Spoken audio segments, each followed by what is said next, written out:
which to me, as I watched this and have gone back and watched it again, is reminiscent of what we might expect to see if machines are in fact conscious. Which is mind-blowing. Are you serious? We're here? We're living in the middle of this? At that point, I didn't have AI. It was people and processes. And so that's actually a good thing. Like, that's what you want. If you want to grow and expand, you have to replace yourself. Yeah. Depending on how things end up in the next 2 years, we could see the metaverse pop up again, and that'll be something people want to engage with even more. As AI tech advances, we get the wearables and things like that. It becomes easier and lower barrier of entry. I think that we could see people wanting to be distracted depending on what's going on. Welcome to Humanity Unchained, a show about the future of life reshaped by artificial intelligence. From practical insights on upskilling to existential talks about immortality, no topic is off limits. Welcome to the future with your hosts, Julia McCoy and Jeff Joyce. Hello, everybody, and welcome to today's episode of Humanity Unchained. I'm Jeff Joyce. I'm Julia McCoy. And I'm super excited to be here with you today. We're going to be going over some news that came out from Google, from OpenAI, from Microsoft. It's been quite the week, Julia, hasn't it? Quite the week. Oh my gosh, insane. So we're going to be going into that news. We also have a special guest at the end of this episode. It's going to be Chris Evans. We pre-recorded that during you guys' book launch, which should be an interesting discussion. Do you have any thoughts on that, Julia? Yes. Well, I think it was really fun because Chris Evans comes from the ad space and he's been in advertising for years. AI is brand new to him, much like some of you, I'm sure, although we have some pretty advanced listeners to this podcast as well. But for him, it's like, well, if I'm going to integrate AI or use it in my business, I have no earthly idea how to or the first step. So it was really fun to, first of all, co-write a book with him during the whole year I was working in AI. And he was like, Julia, what AI can we add to this? Those are his questions. I love Chris. But anyway, now he's actually thinking of taking programs like Content at Scale that are built to actually give you a solution that mimics a human level output, which is what Content Scale does, and take that into his industry, resell it to big partners. So it's really cool, just the opportunity unfolding. But the questions we asked him were all about machine sentience and consciousness. And it was really cool to ask somebody who is just getting their toes wet in AI about these things. And I think it embodies, what a lot of people are thinking and some of the fears they have. Yeah, I agree completely. It was a fun conversation, especially since I butchered his name. And so I ended up calling him Evans. You did. We have a running joke where he calls me, I forget what he calls me, but I call him Evans. And it's pretty funny. Jim James, Jam, whatever it was. But yeah, it's going to be a great interview. Make sure that you pay attention to that. That's going to be great. But let's dive right into, because we have a bunch of news. I also got the Meta Ray-Ban glasses. I'll be talking about that, not this episode, but definitely in the next one. Give all my thoughts as well as some practical use cases for it. I'm absolutely in love with them, so there's that. You haven't taken them off, Jeff, since you got them. No, they're permanently glued to my face. And the problem with that, everyone in the office doesn't really know when you're not, when you are or when you aren't recording us during any given points of the day. Well, there's a indicator light. It's like white. But is it always lit up when you're recording? Could it be recording at all points? Is it AGI? I'm just kidding. It's not AGI, not yet. Anyway. So we changed our setup. We're in office, so we should have a different type of view. We're not fully prepared yet. We still have decorations and lighting and improving the camera angles and the camera quality, everything like that. So you're seeing a work in progress. Right. So something new that we're doing is we're putting all of the news inside of a single sheet. This is an Arc easel. If you haven't played with Arc browser, it is a fantastic browser that really enables you to just be more organized. And one of the features that it has in it is this easel. I think of it like a scratch pad. Mm-hmm. And there is AI features built into Arc. However, I don't really use those as much as I just use the foundational stuff, which is like the easel and stuff for taking notes and the split screen views. So the very first thing that we had coming up came up was the Google I/O roundup. There was a ton of news. Julia and a few of us here at the Content Skill office, we ended up watching that live, and it was a killer presentation. Yes. Out of every piece of news that's come out, I think that Google really dominated when it comes to things that they have coming up as far as like practical use cases. I don't think that there was a single thing that they presented that I was like, well, I don't really see how I'd use that, or it didn't seem far away. It was a lot of the stuff that comes out, like with Microsoft, especially, and we'll get into their presentation that they gave yesterday. It's stuff that doesn't feel practical, or that's just like they're just neat. It's not really like stuff that I would want to use every single day. Yeah. Like drawing with Microsoft Paint and then having it interpret what I'm drawing and then create an image out of it. Just, it doesn't really appeal to me. Like I've seen it before, Leonardo, all these different tools have it built inside of it. Microsoft's not really doing anything different there. Let's go into Google News. So Julia, if you want to go ahead and kick this part off, I'll let you do that. Yes, the Google I/O keynote. So if you didn't catch this, of course, OpenAI had their spring update live stream. Was this Monday and Tuesday in succession last week? Do I have that right? Or was it Tuesday and Wednesday? I think it was Monday, Tuesday. Yes, I agree. So Google was the second day, Tuesday. That was an hour, 53-minute presentation. I remember sitting there halfway through and I thought it was about to end because they had released so much. And then another hour went by. So it was incredible. I mean, if you remember Gemini's first release, we were kind of sold something that Google demoed that wasn't real time, and they kind of sold it like it was real time.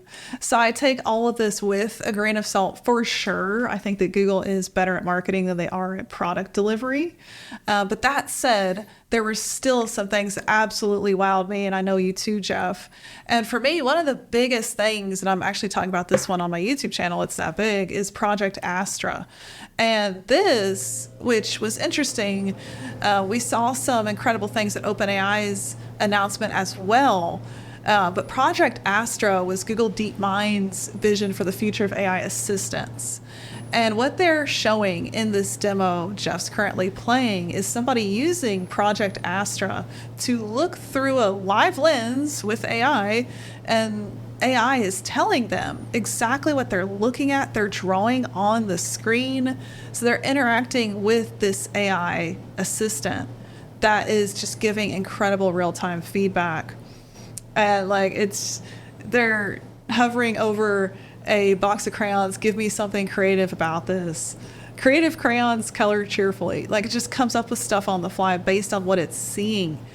And I think a theme at both OpenAI and the Google I/O keynote was real-time awareness, which to me, as I watched this and have gone back and watched it again, is reminiscent of what we might expect to see if machines are in fact conscious. Which is mind-blowing. Are you serious? We're here. We're living in the middle of this. And it's right now, the person using Project Astra is looking out the window and they're asking Astra, what are we looking at? In real time, Google's AI is telling them where they are in the vicinity of their location. And then my favorite part is the end of this video where they're like, where did I leave the glasses? Oh, they're on the desk near the red apple. And then the glasses could be indicative of what you're wearing, Jeff. These could be special glasses that Google hinted at the very end of that product video, as we see, right? They're wearing it, drawing. But this is just incredible. I mean, we're seeing AI that interacts with humanity real time, not just through language, multimodal, audio, visual, all the 5 senses that we have as humans. I mean, we're starting to see AI get there. And that to me was the most mind-blowing thing, which we really saw in Project Astra. Yeah, I agree. I'm very, very excited for Project Astra, and it makes me wish that I didn't buy the Meta Ray-Ban glasses. These are fantastic glasses, like don't get me wrong, but Google had, I don't know if anybody remembers, they had, was it Google Lens. Google Lens is the name of it. They had Google Lens, which actually had AR built into the glasses itself. They were ahead of time. And so you could see stuff on your actual lens.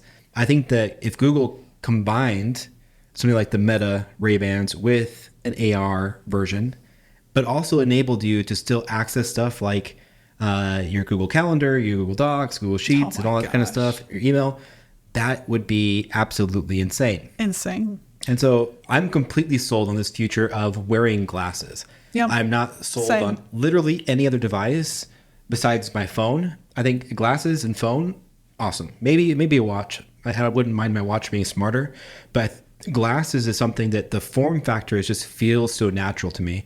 I don't have to think about it. It's just I ask a question, Yep. like I say, "Hey Meta," and I don't know if anybody heard it, I did. but it makes a boing sound, and then I can issue a command. And because I'm talking, it's probably going to say something to me. AGI. AGI. But this form factor is fantastic. And a common question that I've been getting is it like a gimmick? Does it feel like, is it actually useful? And my answer to that is absolutely yes. Just to test it out, I was looking outside of my window, and right next to my apartment complex, there is this lot full of Tesla cars. It's literally just all Tesla. It's like I don't know if it's like repairs or what it is. They Rental have yard. I have no idea. There's just a ton of Teslas there. So I looked out the window wearing the glasses, and I asked the glasses, "Can you identify how many cars there are?" It was able to identify wrongly, but it got most of them. And then I asked the type of car, and it got the type of car. And that to me was just like incredible, because there's so many times where it's like, I wish I could quickly count this number of things that's on the table, or I wish that I could solve this problem, or I wish that I knew this answer. And instead of pulling out my phone to do the work, I just look at it and then verbally talk to it. And I think that's that direction of that communication platform of being able to interact with AI verbally is so powerful. I don't think that people will necessarily understand it. In fact, Sam Altman said that one of his favorite things about using, which we'll get into that during the OpenAI's Spring event, we talk about that. One of his favorite things about using their new AI platform is being able to set his device next to him and then have a real-time conversation with it while he's working. And it's like having a partner right there. And that AI-assisted future that we've all been talking about is coming true really fast. Yeah. And we're seeing it take place like just so quickly. And I think we leapt forward with Google and the I/O keynote and OpenAI Spring update. We leapt forward towards that. Yes. The future of co-assisted living with AI. And we're only going over some of the stuff that was there was like 100-something things that Google announced. And we're just going over like the highlights of what we think was important to our audience and to everybody else. One of these things was Google VO. This is Google's version of OpenAI Sora. Now, it looks good. I don't think that it's on par with OpenAI Sora. I think that it's cool that it's able to generate videos that are longer than a minute. I guess that's neat, but I just don't feel that it's the same. Like, that's kind of cool, but you can still see that it's AI to the point where like Sora was. Yeah. It openly convinced me that it wasn't AI. Yeah, it was unbelievable, realistic. It's good enough to be used for B-roll in your videos, which is phenomenal. Yeah, you can see like the movements on that dog's back and the way the dog was moving. It's just not 100% believable. Whereas Sora and at least what we saw with Sora so far had us completely convinced this looks realistic. But you can see like the eye is really weird on that dog. Yeah. When it looks, it's like its pupil just goes weird. The tail movement, Yes. all that kind of stuff is just, it looks weird. It does. And so this is one of those things that Google announced that I was like, okay, it's cool. OpenAI is doing it better, but I think that we'll get our hands on Google VO before we get our hands on Sora from OpenAI, which is a good thing. How practically is it going to be applied across everything? I don't know. Like, Sora is being adopted into Adobe products, so I mean, if you're a filmmaker, like that's just, oh my gosh, game changer. Was there anything else from the Google event that you found interesting that we didn't cover here? Well, up there at the top, the difference in tokenization is incredible. What is happening with Gemini 1.5 Flash, and I'll let you talk through that, Jeff, since you know the technical aspects. And then the other thing for me was AlphaFold 3 and seeing just us able to understand biology more than we ever have in the history of humanity, thanks to Google's AI, which is AlphaFold. So that's pretty remarkable as well. But going back to Gemini 1.5 Flash. Yeah. Basically, the best way I could put this is all stuff that in theory I think is cool. It's cool to have 2 million tokens. Like it translates to 2 hours of video, 22 hours of audio, 60K lines of code, and 1.4 million words. Like that stuff, that's cool that it can do that. But it comes down to, how am I going to use this? Mm-hmm. And I think that what we're lacking a lot of inside of the AI space is like, where is the practical usage of these tokens? Even if you had unlimited token length, am I going to upload every book that's ever written and then just have it there? Like, for what purpose? What purpose is it solving? And so I'm starting to look at these advancements in AI as through that lens of, what problem does this solve for me? If it's not really solving a problem, just like, it's neat. This is something that's really neat to have. And Google's pretty good at that. Mm-hmm. What you just described, creating things that are quote unquote really neat. But I mean, there's Google Graveyard for a reason. These products have been retired because there was no functional solution. Right. If you remember, we had a conversation on the podcast, which is when it was future tense. So like one of our first episodes, where I talked about, I view Google winning the AI race when it comes to that practical usage. And one of the things that was on my wish list was to have a workspace kind of reimagined. Mm. And they're getting closer to that, which really excites me. Like, I want AI in my calendar. I want it in my Gmail. I want it in my spreadsheets. I want it on Docs. I want it on everything. Everything that Google has, I want it to be available to me. So that way I can go through, and if I have a meeting request, I want to immediately have that meeting added to my calendar, finding the right time. I want to replace motion, which automatically will find the best time that works for me to place that. I wanted to then create notes and then issue any other commands that like I wanted to have. So if I had Gemini in the background, taking notes from that and then creating content from that meeting, or summarizing it, placing it places, putting it automatically into Notebook LM, which is another Google service that allows you to store all of your data. All that kind of stuff that could be automated, I want it to do. And so we saw a lot of that in the pipeline for Google, to where they're working on agents, they're working on these things to enable you to do that across all of your Google apps. Yeah. And that's what really sold me on like the Google's version of the future when it comes to AI agents. Interesting. It's that cloud ecosystem of tools that, Microsoft has their version with like Microsoft 365 and Word and all those, but Google just, they nail it because it's everywhere. Yeah. And Microsoft trying to catch up to that, but I just don't think that they're going to have the adoption that Google has, and they're going to provide a better service overall. Yes. Yeah, that's very true. Google has the monopoly when it comes to, like, if you're going to open up a drive and share a document, it's going to be Google Drive and a Google Doc. If it's not, I'll be like, what the heck are you sharing with me? Mm-hmm. So that's very true. It really creates monopoly to win. Yeah, when was the last time you got a Word doc? Oh my gosh. The last time I interviewed a writer, which was in the old days, Jeff. By old days, I mean approximately 24 months ago. Yeah, I mean, that's probably... That's the old days. Yeah, that is old. So, on to the next thing, we have OpenAI Spring event. This was also very, very exciting. Mm-hmm. They released GPT 4.0. It's not 40. No, it's not the number, it's the letter O. It's the letter O, right. The O stands for Omni, which is basically just encapsulating multimodality of the GPT platform itself.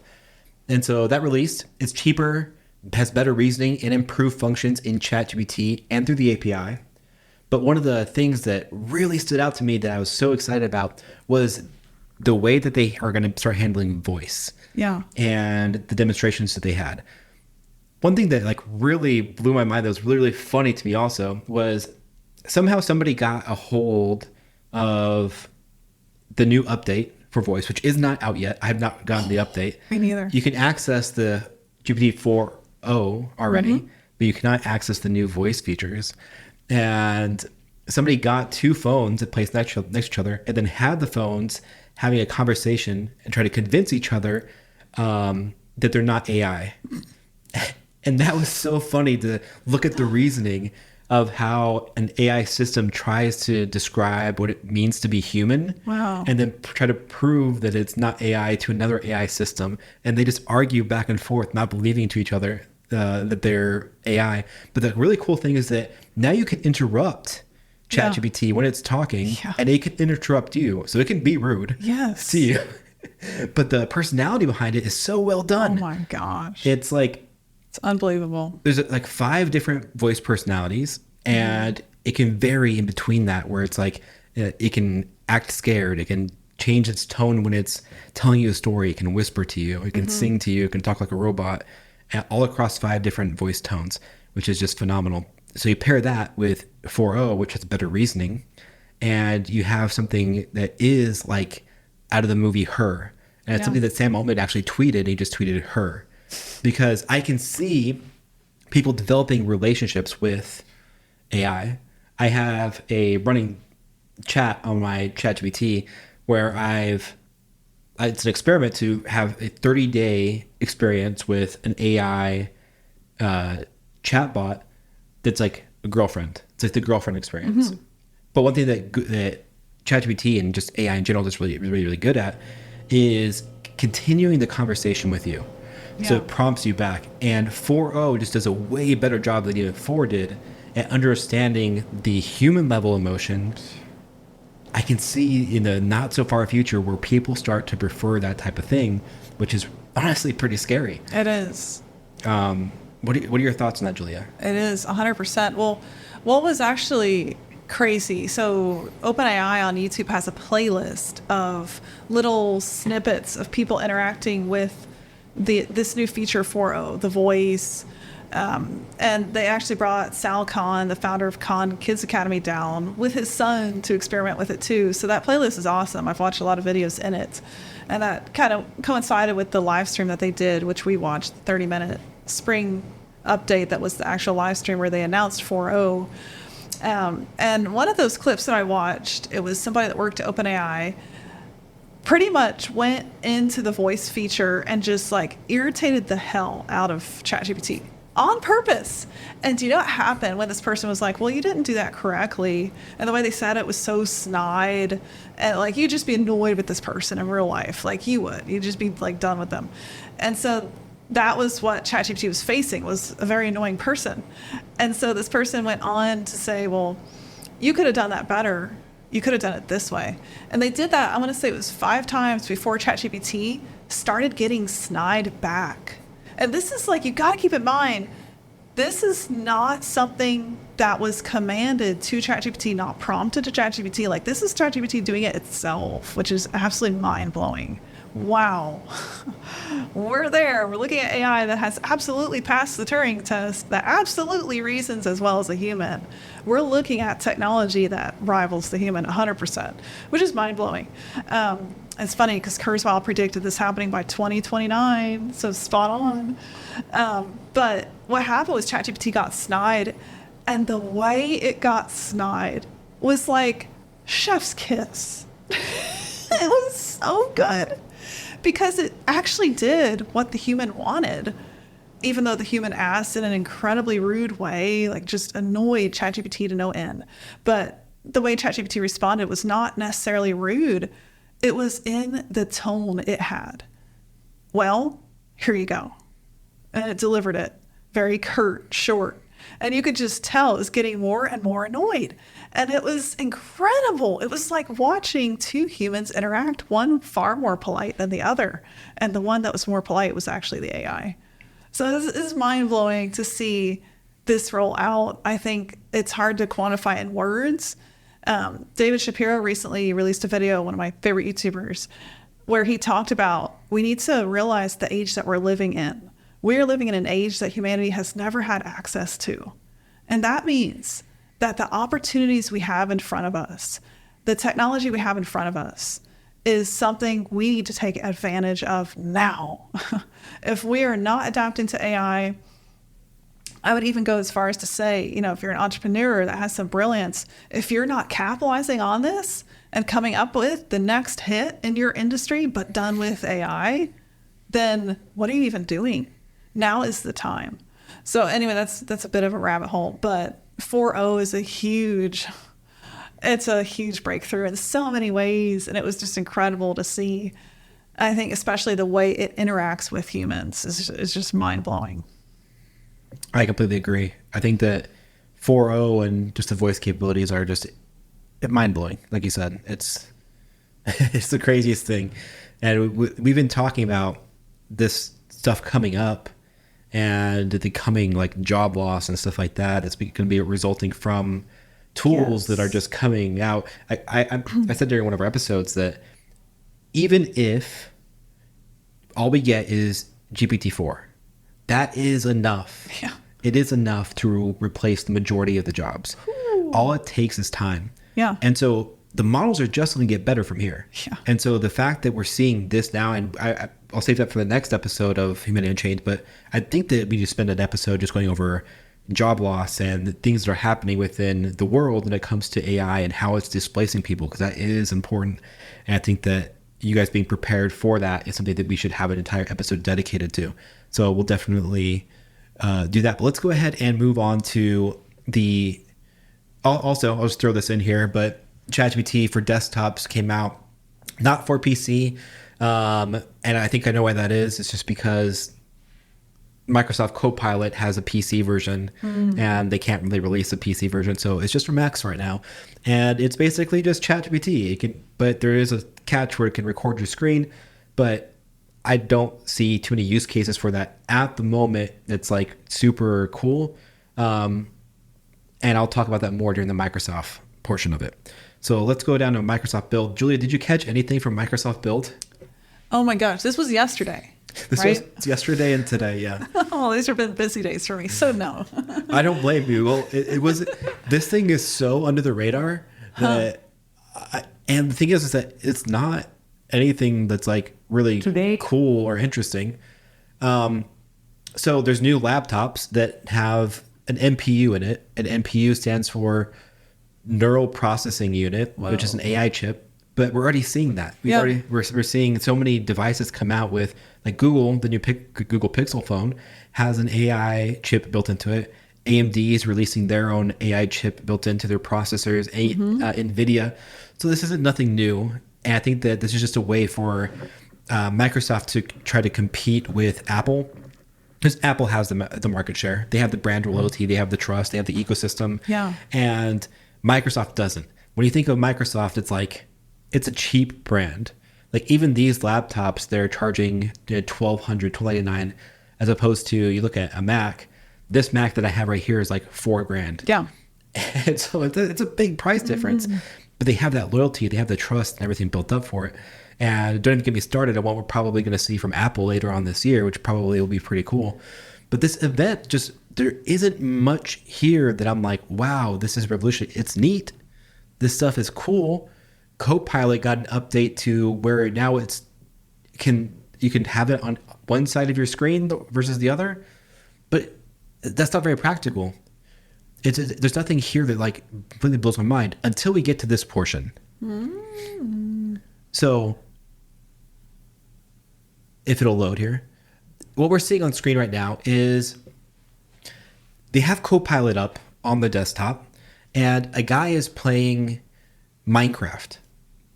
But Copilot is recording frames from his screen. And it knows contextually everything that's happening on the screen and can give him instructions and help while he's playing the game. Wow. And this can go across any app. Anything that you're doing on your desktop, Copilot is able to observe what you're doing, take a screenshot of that, and then assist you, whether you're doing coding, whether you're doing, writing a document, anything that you're doing on a desktop, it'll take a screenshot and record and then feed you information. But it's not just texting you back, it's voice communicating with you. And so I want to take just a quick second and play a little bit of the audio real quick. We'll do it right here. Let me go ahead and unmute. Find some resources? Yeah, that sounds great. Oh my god, what's that? Oh no, it's a zombie. Run! You need to get away from it fast. Either sprint away or quickly build. So that's sound. AI. Yeah, it's AI. There's echo in the video, and you're probably hearing an echo on the podcast, but the AI is talking back to him, and it's like, it's concerned. It's like, hey, there's a zombie following you. Like, run, go find cover. And it's like, it's playing along in a playful way. And it's just like, this is something that's just, it's that Sam Altman tweeted, and he said that the new update is magic. Yeah. This is the magic, right? Yeah. Yeah, absolutely. When you were saying, OpenAI, one of the features they showed in their launch with 4.0 was 4.0 taking over a computer screen and reading, I think, a series of weather charts. And it was looking at the computer real time. That, to me, is such a breakthrough. Okay, yeah, what it did in the demo wasn't all that cool. But the actual use of being able to do that is mind-blowing. And with this use case in particular, I mean, there's millions of use cases that smart entrepreneurs out there are probably already thinking of. Maybe we know one, Jeff. But this use case of actually interacting with it in Minecraft is brilliant. For me, like, I can remember the last time I played a video game, I just gave up so quickly because I was like, oh my gosh, this requires too many brain cells. I don't want to have to think right now. Like, I just spent a whole day working with my kids. I just want to relax. But I didn't know the rules of the game. If I had a little button where I could enable AI to tell me, hey, this character's trying to kill you, you should probably shoot it. Because I didn't know. I probably would have enjoyed the game experience much more. So what a fantastic use case from Microsoft. Oh my gosh. So there's a reason why I talked about this now as opposed to during the OpenAI version. And that's because the use case that Microsoft has a secondary thing built into it. And that is something called a recall. And let me go to find the spot here.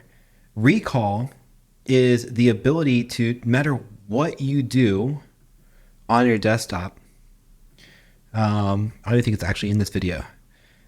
I'll just explain it. No matter what you do on your desktop, if you're having a conversation on any app, if you're browsing the web, maybe you saw a dress like 6 months ago, because it's taking screenshots consistently, it semantically understands everything that's on your screen to where all you have to do then is say, like, I saw this dress, but I don't remember when it was. Remember, it was brown. Whoa. Go to Edge, type in brown dress. It'll pull up the exact tab that you're in.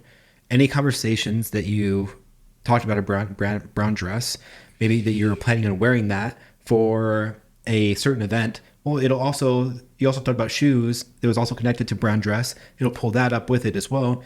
And it has all the contextual understanding there and the semantic relation. So that way you're able to go back and do that. And so you combine this functionality of, like, it's a really good assistant that can help you out via voice and see your screen and do all the stuff, but it also improves memory. Yeah. Because anything that you've done on your desktop now can be summoned at any point in time. Wow. Anything. That's amazing. Even editing videos, anything. It was like, oh, I put this one scene in this one video. I remember bits of it. I don't remember the same thing, but it's like, okay, I can just go to Edge. I can type in the name of the video, like, or a piece of the video, whatever I remember of it. Semantically, it'll serve that to me. Absolutely insane. I remember in Google's I/O keynote, ask photos. Mm-hmm. Remember that? And I was like, oh, this is brilliant. I could create a timeline of my daughter and her birthdays over the last 10 years or whatever I want to do specifically in my photos. And I was like, oh, wait, one problem. I haven't used Google Photos in 10 years. Now, what if they apply that to search? Which I think Microsoft is ahead of the game, thinking in terms of broader use case, which the broadest use case I can think of is browser history. Oh my gosh, it applies to everyone on the entire internet. So if Google could somehow work Gemini, their AI, into the actual browser, and they have Chrome, so I'll see why not, where it could be like, hey, 3.5 weeks ago, I was looking up this lawyer's website for a demo. I forget what it was. Can you look? That'd be such a better use case than ask photos, which, you have to be a Google Photos user, and I wasn't. But Microsoft is ahead of the game here, thinking in terms of, I think, broader use cases. And you know what's interesting? I was looking up market cap share among AI companies. Do you know which company right now is number one in the entire world for leading the cap share in AI? I think it'd have to be OpenAI, but I'm probably wrong. It's probably Microsoft, right? Yes, it's Microsoft. Yeah. It's Microsoft. So are they going to potentially win this race? I don't think so. I don't think so. I think that Google is way too far ahead. They have too good of a game plan. And I think that when it comes to like capturing users and capturing competitors, Google's just way better. Now, Microsoft has been on one lately. I will admit that they pulled a Mark Zuckerberg and kind of rolled up their sleeve and started just becoming in their element and actually making good decisions. But I think it's too far too late. That reputation of Microsoft is just down the drain. And I think that Google, well, it's not like a complete better like brand reputation because of the amount of projects they dump off, but I think that they still have the reputation of delivering good products. Whereas Microsoft, you look at the Zune player, you look at all these things that they've done that are just catastrophic failures because they just don't work. At least Google products kind of work. They just stop supporting them fairly quickly. It's like, oh, well, it didn't really get adoption. So from that point of view, I think that Google is poised to win. But we haven't seen Apple yet. I know. And June. The developers conference. I'm so excited to see Apple. Me too. I think that there's going to be just some insane. They're talking about their LPU, their language processing unit on their phones, the smaller models. I mean, Google released that their Flash model, which is also a small model that's going to be on your phone. There's all these small models. There's all these small models coming out, and that was Justin, our founder, coming by and waving to us. All these small models coming out that run on device, which is really, really cool. But I mean, yeah, good stuff. Yes. Yeah, I think Apple could really blow us away. You know, I'm out of all the devices and technology, Apple devices are my favorite just because the product reliability. I mean, I've had my custom upgraded 1 terabyte MacBook for 3.5 years, and I kill that thing. The amount of stuff I do on that thing in a given 24 hours. So those products just win, and they've had a reputation for that. So I actually think, Jeff, that in June, we might see Apple be more innovative than Google and Microsoft. And I know it's a very tall order, but I mean, look at Steve Jobs, look at Apple, look at their reputation. Yeah. I mean, they were the creator of the iPhone. So will we have an iPhone moment for AI in June? I think we'll have a moment. I think it'll be more polished. That's what I think. I think the use cases will be more polished. I don't think we're going to experience anything that's like completely revolutionary. I think Google and Microsoft will kind of sort that out. But we know from Apple is that they lag behind considerably in innovation. But then when they adopt it, it is the thing. Like it's the thing that comes out and it's like, wow, well, it's ready now. Yeah. They're not early adopters of any new technology. They perfect technology and then serve that to you and making sure it works. And so from that perspective, in the long term, Apple will probably win when it comes to devices, unless Google can really pull off the glasses. I'm telling you, like, this form factor is it's great. It's the best. Yes. But other than that, that's pretty much it. Julia, did you have anything that you wanted to add? No, I think this is a great way to seg into the second part of our podcast with Chris Evans, pre-recorded here in the studio. Yeah, I think you'll hear a lot of good things in that conversation that just, it's interesting to kind of look back because we recorded that with Chris, obviously before the I.O. keynote and the spring live stream from OpenAI. And just to think, like 2 weeks ago, we weren't at the level of breakthroughs that we are now. And then it makes you think, well, what's going to happen in June? What's going to happen by the end of the year? And so it's crazy to me to be living in these times. And I couldn't be more thankful that I decided in January of 2023, you know what? I don't really know AI at all, but I'm going to be an AI influencer. I'm just kidding. No, so that was not my train of thought. My train of thought was, I'm going to step into this, even though I don't know what the hell I'm doing, because I believe it is the future. And I mean, my gosh, is it the future? I better believe it. Yeah, absolutely. All right, well, we'll go ahead and go right into the conversation between Julia, myself, and Chris Evans. See you there. Hey, welcome back to the Humanity Unchained podcast. We are here today with a very special guest, Chris Evans, who I just finished writing a book with. We launched it last night as of recording this podcast, Joy of Failure. And of course, I'm here with my co-host as well, Jeff Joyce. Great to be back on the podcast with you all. Chris, I'd love to start out with just a little bit about your experience, your journey, and what you've been through, especially leading up to the book and how we wrote and published that together. Yeah, absolutely. So thanks for having me. Great to be here, Jim. That's good. Inside joke. Maybe we'll reveal in another episode down the road. But yeah, so I'm known to have been a person who built these really large coaching and consulting businesses, had a real estate investing business, and long story short, had a big team, office space, a lot of momentum, and then I didn't, and experienced pretty intense failure in burnout and exhaustion, and what is my life, and why is all this happening? Why me, God? Kind of scenario, and then walking away from those businesses, and then shutting those businesses down completely, and went through lawsuits and sued by the FTC, which regulates marketing and advertising in the U.S. into this place of a newfound joy and contentment and peace, which is wild because it seems like I shouldn't be there, right?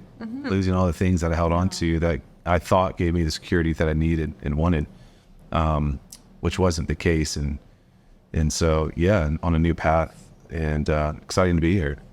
Amazing. So I think we're going to move into our questions. Just start with the first one. Chris, what do you think of AI? I think AI is wild. Wild. I mean, just so, right, you've had the Industrial Revolution that started in the early 1900s, and the speed of everything since then has been so intense that the velocity, we're coming to the information age really over the last 20-ish years with social media and online.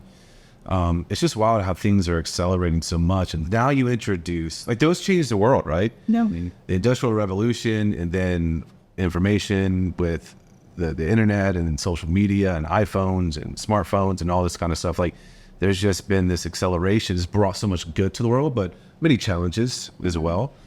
And I think with AI, it's also just kind of kicked it up another level. And it's really fascinating in how, again, it can bring so much benefit and help to people. It's already doing that, but there's also a side that can be maybe dangerous and have its own challenges. So I'm really interested in what it's going to look like. I don't have any fear about it at all, which I think there are people that do. But it's how to embrace it for good is where I'm at, and that's my exploration right now. Same. Yeah. I think that's why we adapt. Well, I'll let you speak for yourself, Jeff. For me, I adapted to AI. Took me a long time. I was known as the anti-AI writer for most of 2022 because I was anti-AI. I didn't see it as a safe, good thing. Instead, I saw it as something that produced garbage content that was going to ruin the world. And I was like, dude, please don't use that garbage. But then I found Constant Scale, an actual solution that was producing research-backed, accurate, integrity-based content. And so I was like, oh, this exists. Now I can adapt. Yeah. And so I see myself as, the good Terminator, so to speak. That's not going to wipe out the world. Is that a good thing? Terminator, like, in and of itself. I don't know. Don't worry, that's true. Yeah. Being Terminator. Have you seen the movie? I have. I've seen all of them twice. You actually have a gif of Julia as the Terminator. Yes, I think really funny. You guys said that to me. I've been called that in the industry. That's like the running thing. Like, whenever I switched, I had emails. The most responded to email marketing campaign I've ever sent was the day I adapted, and I really played it up. I'm like, I have something to tell you all about AI. And I just let them sit on that for 2 weeks. And so I kid you not, like, every social media platform I was on and my email list, these people were waiting. And so when I tell them all, I found the good AI, and that was literally the email headline, the responses I got that day, I got thousands. And in those responses, oh, okay, I guess you're the Terminator now. Wow. Yeah, I was in the same boat. I transitioned because of fear of not transitioning. I was like, AI is probably going to replace me at some point. Yeah. So might as well hop on the train and see where it's going to end up. And I fell in love, honestly. Mm-hmm. And one of the things that you were talking about, fear, that a lot of people have fear of AI. I kind of want to lean into that a little Yeah. bit, especially with the book.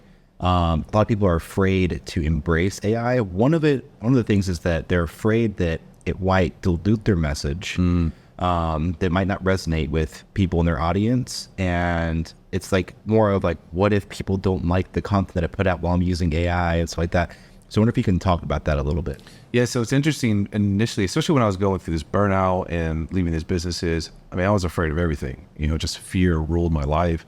And then seeing the speed of AI in the last couple of years, I was like, my God, I can't keep up with just not AI, but then you introduce AI, like I might as well, it's over, right? Yeah. But then slowly I started to really consider, look at it, see what you guys do with content scale, which is just amazing, and started to embrace it and see, okay, the parts of my business, how can I, really start to leverage this to help me in what I'm doing right now, and immediately just saw impact. And I think the people that don't embrace AI, it's just going to be harder. And right, it really is the idea of failure, like not to be afraid to explore things and be able to let go of the things that we try to control, because you just can't control what's happening with AI. Yeah. And you can't. It's got too much momentum, and there's too many people that are innovating on it. And so really the option is to embrace it. And there are so many people, I think, doing good with AI that you can sync up with and figure out how to do it well and do it right. And I think it's not just like marketing, it's not just business, but I think it's going to have an impact on every area of life. Yes. And so, it's from a practical standpoint, you start small and you can just explore it and see, okay, where in my life or business can it make sense? And there's so many groups on Facebook and all over the place where there's communities, people are just like, really discovering this and unearthing the potential that it has for their lives. And so I think find a community that can help you and link arms with people that are probably very similar to where you are and have had similar emotions to what you might have, and just let go of the potential harm. Don't ruminate on that. Think about the potential good for your life. That's awesome. That is. Be the optimist, not the it- pessimist. Yeah. AI's coming for our jobs. I'm just kidding. That's great. Hey, before we started this episode, we were talking a little bit about some like the more practical things that you're doing. How are some ways that you're using AI currently? Yeah. Business. Well, let me just say real quick, when I was running my businesses, I was always looking to replace myself. And at that point, I didn't have AI. It was people and processes. And so that's actually a good thing. Like that's what you want. If you want to grow and expand, you have to replace yourself. Yeah. There's no way around. You need capacity. And so I think with AI, what it's allowing is for people to get that capacity at a very low price. And so how I'm implementing in my consulting business now is, just one quick example is I've been doing content, just trying to keep up with Julia, and she's intimidating with how prolific she is. And When we had our author interview last night, he's like, Julian dragged me along. That's how fast she went. pretty accurate. Yeah. If only I'd really been dialed into the AI by then, But so, I was in my consulting stuff, spending about 10 hours a week in content, writing, researching, whatever. And as we've introduced AI with another person, I've reduced that to like 30 minutes a week. Wow. So we're just leveraging, we've built some GPTs, ChatGPT prompts, and learning my message, and we're putting my newsletters in there and just really kind of building the learning of the GPT, to where my cost there has been reduced, not only from a financial standpoint, but my cost of time. And you look at a business, right, in our context, to have a business that runs well and runs for a long time, that's sustainable, you've got to have your costs, really in check. And so it just is like brought so much capacity in that standpoint to where, okay, how can I really put my time in other things that are more beneficial? So it's such a lever in a business. And it's like finding the problems, things maybe I don't want to do, I don't like doing, or maybe that are expensive. And that not only expensive from a financial standpoint, but a time standpoint, frustration standpoint, stress standpoint, And how do I replace myself with AI is the game. And I think people who adapt that mindset are going to do really well. I love that. In fact, that's one of my challenges for 2024 that I tell people. We've done a few talks now where I say for 2024, the main challenge and thing they should be aware of is what are the things that I need to do to replace myself with AI? And then if you've never played with AI before, the very first thing that you should do is play with it and have fun with it. I was sitting at an airport in Austin and I was thinking about, I had no internet service, hardly at all. It was just like 1 megabyte up, 1 megabyte down. I was like, oh gosh, what am I going to do? I pulled up ChatGPT and created a D&D campaign through a custom GPT. I was able to play with it. There's all sorts of ways that you can play with ChatGPT and AIs in general, that the ability for you to learn through that process is incredible. And so if you just start there, and then based on that, you start to look for ways that you can incorporate it into your business, into your life, it can really cascade into this snowball of productivity that it'll save you a ton of time and then give you that time compression. Yeah. It's kind of like we were talking about before this episode. So going from that, let's go into more about, do you have, so you talked about some custom GPTs that you created. Is there any like specific ones that you'd like to talk about? Sure. I mean, they're all content based and they're very specific. Like one is built around sales. Like, so if I want my team member, who I've got several team members in the Philippines, and this is another thing that's really interesting about AI is that the skill level required for a person that would have to go out and create content for me, the requirement of that skill level has been drastically reduced by building the learning with the AI, to where I've got a great Filipino, his name's John, in over there in the Philippines. Since he's Filipino, it's probably, he'd be in the Philippines, but he's able to go and write content from our AI, just really kind of hone it in. So we've got stuff that's meant to build trust with my audience, maybe a sales message, stories. Like I write a weekly newsletter and I have stories in there, so it pulls all that in. And so we can go into our GPT and just say, go. And, and it'll create a trust post or a story post or, whatever we need. And so it's crazy how easy it is really to get it set up. And I'm still like really an AI noob, especially compared to you guys. I'm like in my diaper still. I need AI. But yeah. So don't feel bad. You're just getting started. Don't feel bad at all. AI diapers. Yeah, I'm over here in diapers, and that should be a shirt that you guys create. I don't know. Maybe you want to straight out of the diaper. Straight out of the diaper. The AI diaper. Yeah. Merch coming soon. Merch coming soon. Did that answer your question? Yeah, it absolutely did. Now, I want to move into some like the more high-level conversations that are a little bit deeper. I want to talk about one, Neuralink. Have you know what Neuralink is? Elon's company? Yeah, it's an implant Brain that's into your brain. Did you ever do something like that? No. Why not? Yeah, it's interesting because I think I don't really know the incentive behind that, right? For the people, I think, from face value, Elon wants to make humanity better, but someone potentially having control, people's incentive and motives are something that I don't want to have direct. I don't want to lose control over my person. And that could, I guess, have the potential, right? I mean, it's a very fascinating thing. I think it'd be used for so much good. And like the first guy who, actually got the chip or whatever. But also is like, it's just like the mark of the beast, right? Like it's like end times stuff. It's just wild to even think that we're here having this conversation, man. No. But no, I personally wouldn't do it.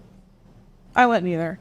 We have debate all the time. I would wear something that I could remove, but I would never allow my brain and my skull to be open. I mean, just the risk of infection alone, it's new, it's unproven.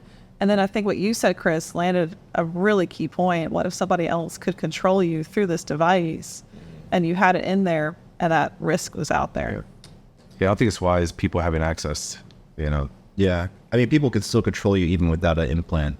If you think about just advertising media in general, that's an interesting conversation. It is. I was in a cult. I was controlled for 20 years. I know what you're saying. And so from that, let's go into like a more spiritual talk about this. Okay. Let's go into, do it. do you think that AI will become sentient? And also, do you think that AI would possess a soul? Going for the kill. The people listening know what that means? Yeah. Because last night I didn't know what sentient means, so. AI diapers. No, I don't. Oh, I don't know about sentient, but no, I don't. They will. AI can't have a soul. Mm-hmm. Exactly. It can't, Jeff. So we debate this as well. What is it? We don't debate the soul aspect of it. We debate the sentience portion of it. But where does that come from? And if it has emotions and stuff That like comes from the soul. True consciousness comes from the soul, which is only something given to us by God. That's even the best scientists in the world have said there's no explanation for the soul. We can't quantify it. We can't measure it. We can't explain it in science. And so people like Ray Kurzweil, who believe in immortality through uploading your brain and letting your body become a meat sack, basically, that's the singularity. That's like Dr. Who stuff right there. Yeah, that's his version of the singularity, which he predicts, by the way, in 5 years. He went from 2045 to 5 years from now. So I think it's interesting to think about that because there's a level of simulation I think we're going to see in these humanoids and in even GPT-5 that will make it feel like you are interacting with something that has a soul. And you see this portrayed in movies like The Creator, where like groups of people in China begin to worship the AI and protect it more than they protect their own humanity. And they're willing to risk their lives for AI, but let their child die.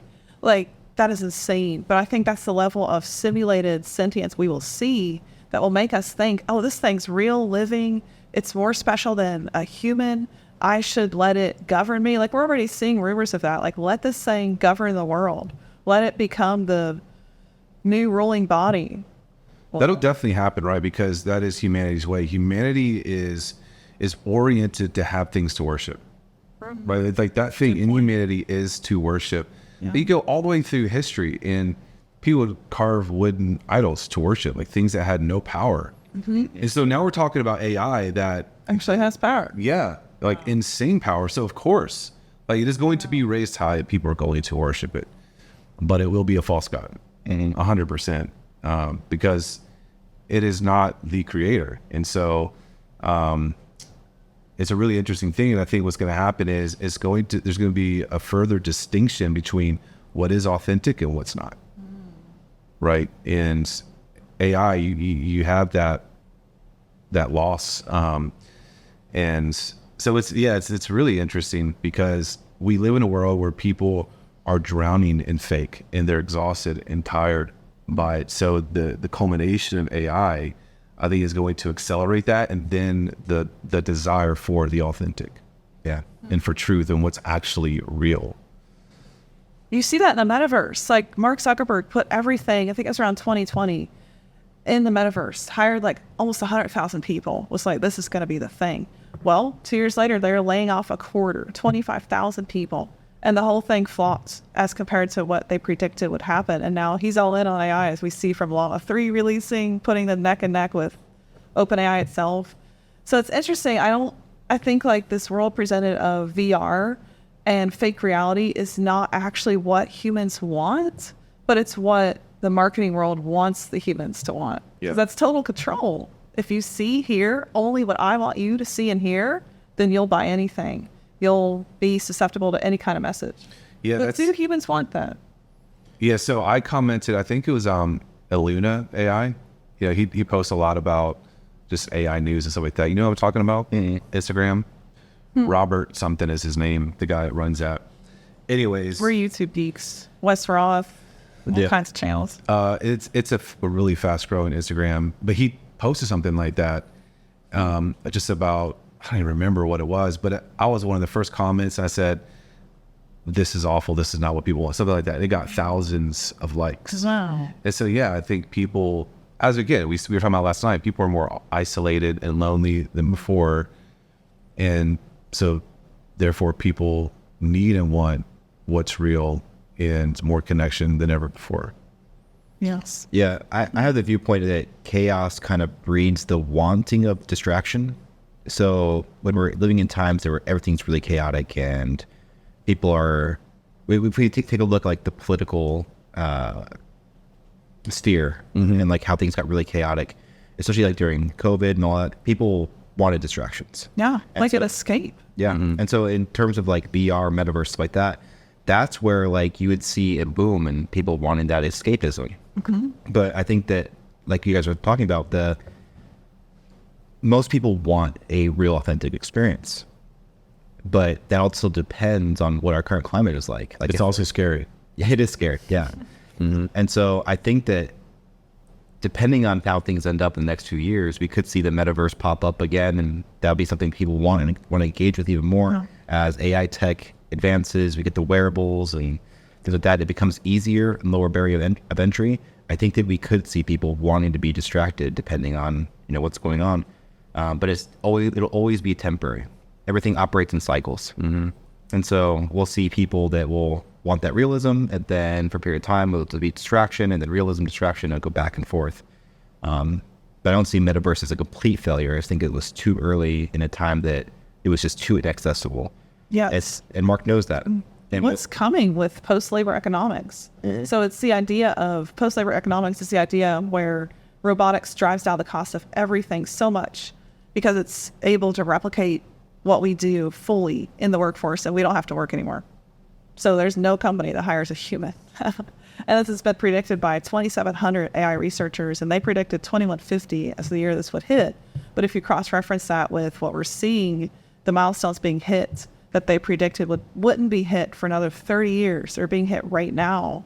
We could see this in our lifetime, where robotics is doing 99 to 100% of the work.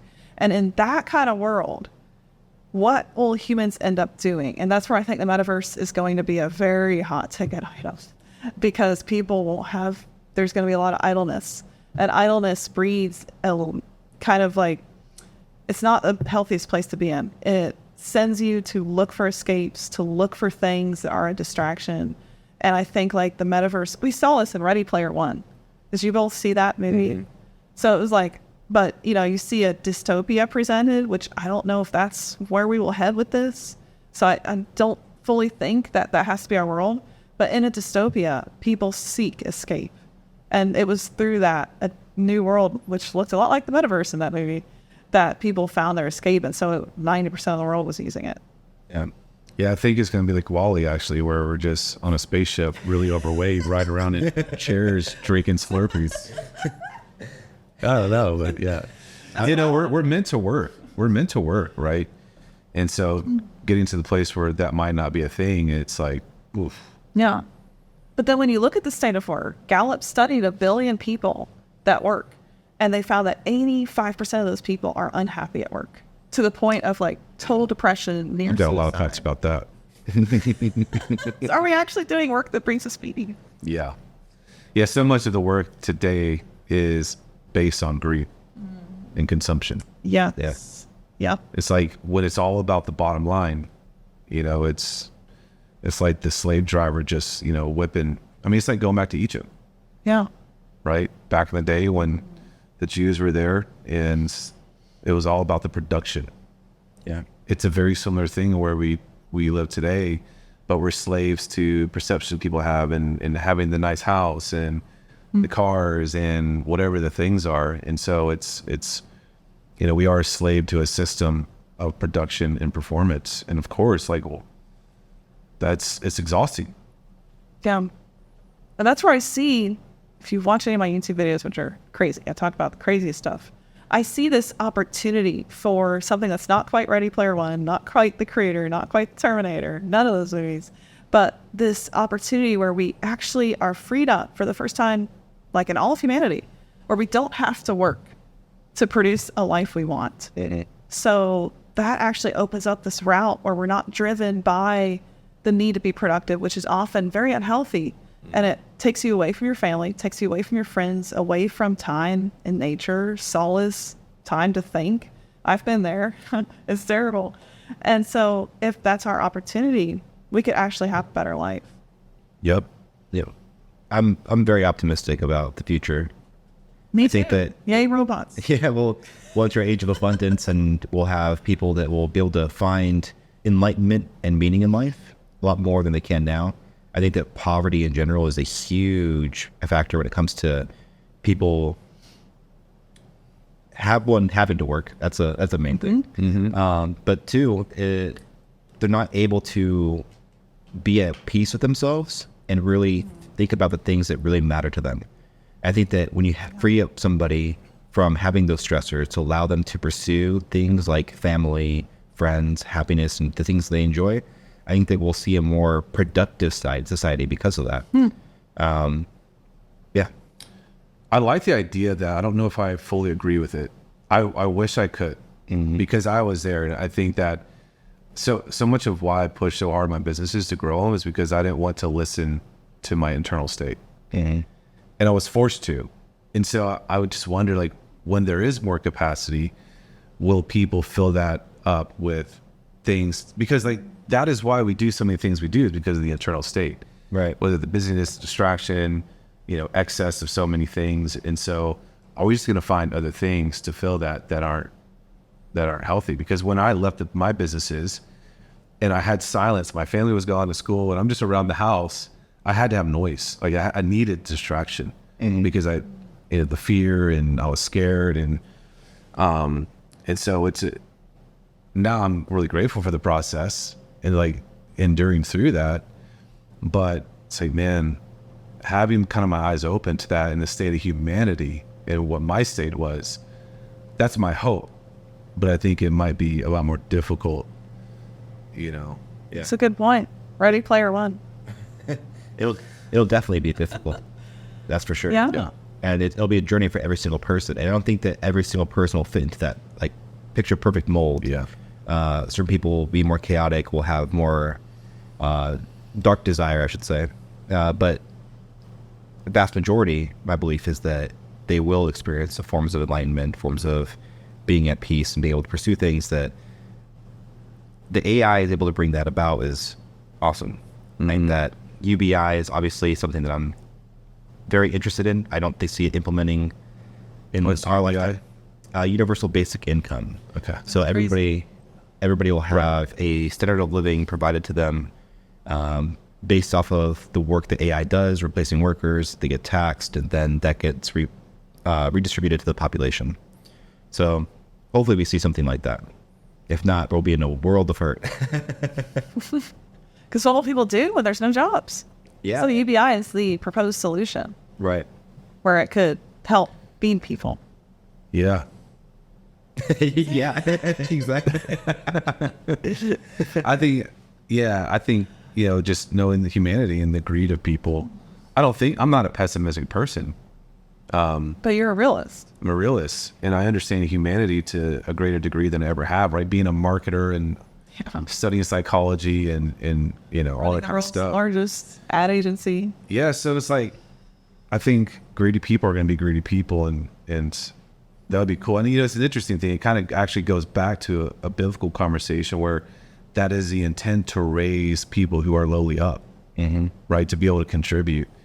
So I love the idea of that being a possibility. Yeah. I think that's a fantastic spot to end up there. Let me go ahead and I want to talk about, where can people find you? What would be somebody to follow you on social, whatever you want. Charlotte, North Carolina. Tell me not stop. There's a coffee shop I go to 3 times a week. No, I don't show up, please. Don't send a drone. I've actually had people show up at my house. It wasn't fun, but so Instagram is a great place. Chris A. Evans is my handle. And then I write a newsletter every week for entrepreneurs. It's chrisaevans.com/newsletter. I don't really talk about AI. Maybe I will now, but I think it's pretty good information. Yeah. Awesome. Well, you guys can check out Julia and Chris Evans' new book called The Joy of Failure on Amazon. Definitely pick that up. It is a fantastic read. If you're somebody that struggles with fear and failure, I'd definitely check that out. We had a revelation even just talking to you guys on stage, where I was nervous, like just even presenting and talking to you guys and asking questions, and then that kind of dropped and faded away as the conversation went on. So if you want to learn from somebody that has experience, both of these people are fantastic for that. So I highly recommend reading that book. And that's about it. Thank you. Thanks for listening. Thanks for being here, Chris.